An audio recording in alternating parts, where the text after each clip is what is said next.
空前の 4K ブームにより様々な 4K マウスがリリースされる中、このマウスの後継機を切望していた人も多いのではないでしょうか。今回は高いデザイン性と独特な形状から現在最もつかみ持ちに適していると言われるマウス、ラムズアトランティスミニプロ 4K ワイヤレスゲーミングマウスをレビューしていきます。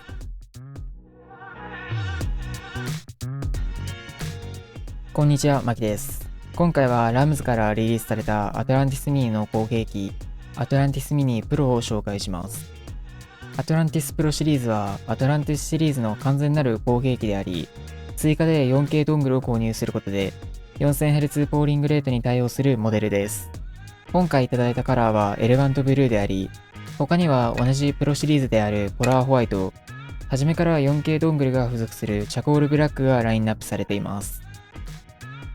エレガントブルーは今回のプロシリーズから新しくラインナップされたカラーであり、ナイルブルーのトップシェルにグレーのクリアシェルを組み合わせ、ホワイトカラーをアクセントとしたモデルです。相変わらずラムズのマウスは他の水準を許さない圧倒的な美しさを持ち、付属のパラコードケーブルや USB アダプターは他のマウスにも使用したくなるような美しいデザインになっています。旧モデルのポラーホワイトもかなり綺麗でしたが、新しいエレガントブルーも確実に人気が出るカラーリングになるでしょう。しかし気に入らない点が一つだけあります。それはプロシリーズを 4000Hz に対応させるために使用するこちらの 4K ドングルについてです。正直ペアリング方法などは非常にシンプルであり、これ自体の性能に文句はありません。ただデザインがあまりにも予想とは異なり、少なくとも私はあまり好きではありません。おそらく古代都市アトランティスをイメージして描かれたデザインですが、付属の結晶のようなドングルが完成されすぎていたせいもあり、少し微妙に感じてしまいます。ただ、マウスのデザインは非常に素晴らしく、正直自分が入手してきたデザインの中では、最も気に入っていると言っても過言ではありません。それぐらいラムズのマウスデザインは素晴らしく、他のゲーマーから見ても目を引くものになると思います。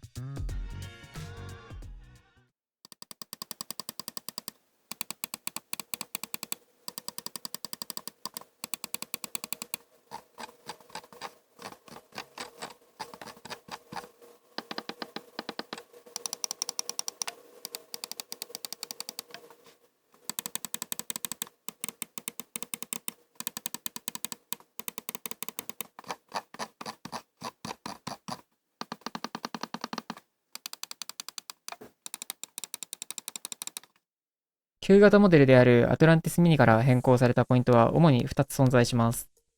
1つ目はポーリングレートについてです。ゲームや PC、ユーザーが進化していく中で、入力デバイスも進化する必要があり、目をつけられたのがポーリングレートでした。早い段階でレーザーをはじめとする各メーカーは 4000Hz の重要性に気づいていましたが、ユーザー側に浸透するまでには時間がかかり、それに注目が集まったのは2023年の春になってからです。高ポーリングレート化によって PC とマウスの情報伝達回数は1秒間に1000回から4000回まで引き上げられ、文字通り数値が上昇することによって今までにない低遅延を実現することが可能になります。アトランティスプロシリーズは付属のドングルではなく別売りのドングルを使用することで 4000Hz ポーリングレートに対応し、これらの通信速度に対応することができます。もちろん 4000Hz を必要としない人はこの別売りのドングルを購入する必要はなく、プロシリーズに付属するドングルを使用することで、今まで通り 1000Hz ポーリングレートで使用することができます。ここで気をつけなければならないのは、4000Hz ポーリングレートは体感することを目的として採用されているわけではないということです。いわゆる高ポーリングレートに 144Hz モニターや 240Hz モニター並みの感動を要求している人をたびたび目にしますが、基本的にこのような視覚的な体感差を要求することは間違っています。4000Hz ポーリングレートは基本的にユーザーにおける保険的な役割を果たし、もしそのクリックがコンマ数秒でも早かったら、もしそのフリックにセンサーが早く反応していれば、というようなタラレバを最小限までなくす役割を果たします。マウスポインターを高リフレッシュモニターで移動させていると、4000Hz の方がわずかに滑らかに動いているように感じますが、基本的にインゲームで体感することは難しいです。なぜならばゲームではポインターではなくキャラクターやその背景に注目することがほとんどであり、集中力も大きく異なるからです。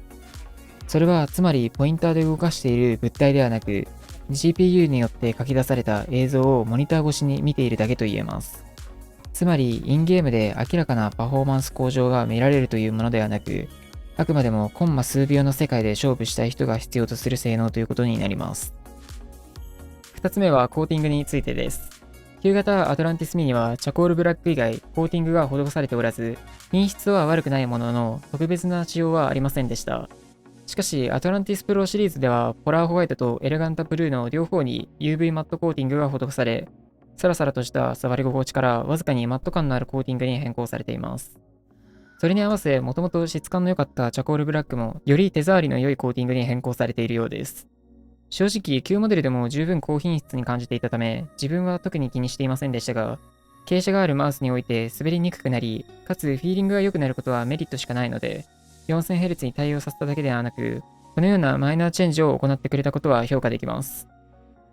形状や持ち方については、以前のアトランティスミニのレビュー動画を参考にしてほしいですが、一応簡単に触れておきます。アトランティスミニは中央に大きなくびれを持つ XM クローンと言われるマウスであり、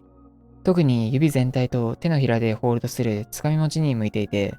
他にもリバース持ちやテンズ持ちと呼ばれるつかみ持ち系統を得意とするマウスです。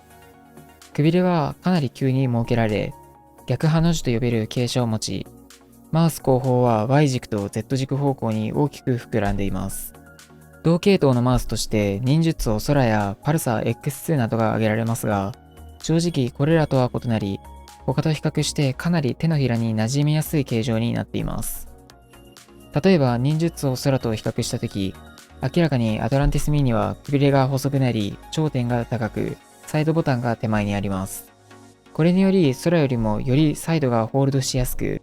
手のひらに向かって自然にマウスが吸い寄せられるような形になるため、圧倒的にアトランティスミニの方が手のひらにフィットしやすくなります。X2H ミニと比較したときはどうでしょうか？ X2H はどちらかというと忍術を空と同じくマウス後方に高さを持つハイハンプ形状と言われるマウスになりますが、やはり手のひら全体でのホールド感はアトランティスミニの方が優れているように感じます。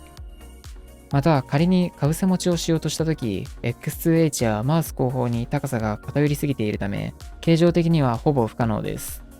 その点、アトランティスミニはアーチ状に高さを持つため、薬指と小指さえクリアすればしっかりとかぶせ持ちで持つことができます。これらの2つのマウスとアトランティスミニを比べてわかることは、アトランティスミニは手のひら全体のフィーリングをかなり大切にしているということです。馴染むという表現が正しいかはわかりませんが、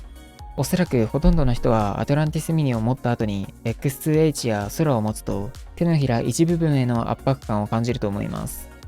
空はアトランティスミニよりもマウス後方の絶壁感があり、X2H はそれにさらに丸みを持たせ手のひらにえぐるように触れます。それに加え、空や X2H よりもマウス側面の傾斜があり、マウスを握り込まざるを得ないような設計にされています。これらのことからマウス後方に手のひら全体が触れるような人や、逆ハの字のくびれが必要な人にアトランティスミニは最適だと感じ、逆に側面の傾斜が必要なかったり、マウス後方に手のひらの一部分だけをフィットさせたい人は、空や X2H の方が向いているように感じます。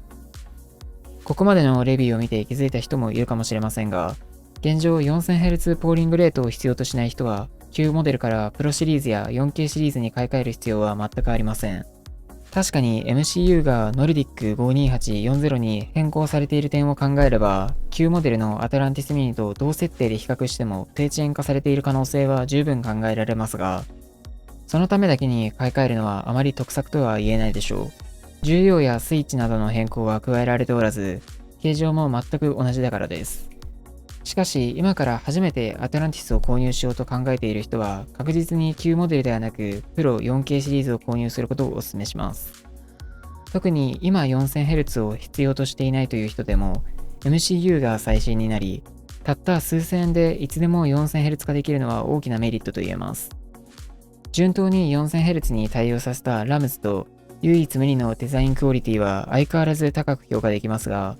前回のレビューと同じく、形状はかなり癖が強いことと、ラインナップの複雑化には注意が必要です。購入先は概要欄に載せておくので、気になる方はチェックしてみてください。